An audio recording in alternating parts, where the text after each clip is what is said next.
I see ribbons dancing in the air, colorful jumping polka dots and strings swirling around. They are a delight to witness.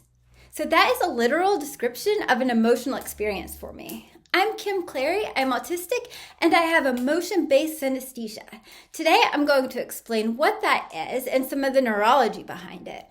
So when I feel an emotion, I don't just feel it internally. My brain automatically gives that emotion a color, shape, texture, or temperature. So emotions, they aren't abstract for me. They are sensory experiences. Guilt is a brown square. Certain types of joy are bright yellow dots, kind of like confetti. And these aren't metaphorical, they're literal. I didn't always understand this about myself. This is something I wrote when I was younger. My world is an overwhelming place. I don't understand these colors, shapes, temperatures, and textures inside of me. I didn't realize that those were emotions. And when I was young, teachers thought that I understood emotions, and I did. I understood the word and what connected to the word. So I can match feelings to situations perfectly. But how my own body felt, which is what emotions are, that was very foreign to me.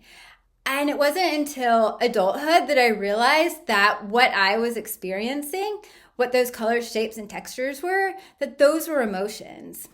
And learning that, it changed everything. So why does this happen? Most brains keep emotion and sensory experiences in separate lanes, but mine don't.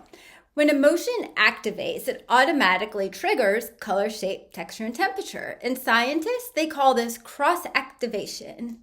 And there are two leading theories about why. So one is extra connections that weren't pruned away in early development, and the other one is reduced filtering between sensory systems. Either way, the result is the same. One input, multiple sensory outputs. Autistic brains show similar differences in how regions connect and how sensory information gets filtered. And obviously, autism and synesthesia are not the same thing, but they do share some overlapping wiring principles. And research suggests that they co-occur more often than you'd expect. And I also have person-based synesthesia. So I see people in colors and shapes.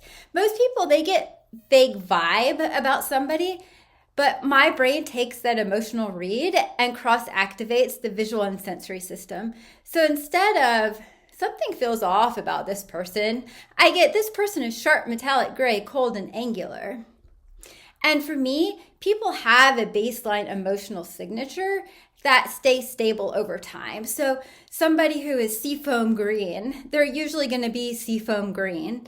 Although every once in a while, certain qualities of that will shift. It might be the brightness or the sharpness of the color. And it's almost like I see both their emotional fingerprint and their emotional weather. So as a child, this really protected me. I had a habit of walking up to strangers all the time, as well as wandering off. But I could distinguish dangerous people from not dangerous by their colors, shapes, and textures. And that kept me safe. I didn't understand it at the time, but I do now. Emotion-based synesthesia is deeply tied to interoception, emotional intensity, pattern recognition, and empathy. It's just how my nervous system organizes information. If any part of this resonated with you, I'd love to learn about it in the comments. Do you experience motions in a sensory way? Have you ever described a feeling as a color or a shape? Subscribe if you want more videos like this.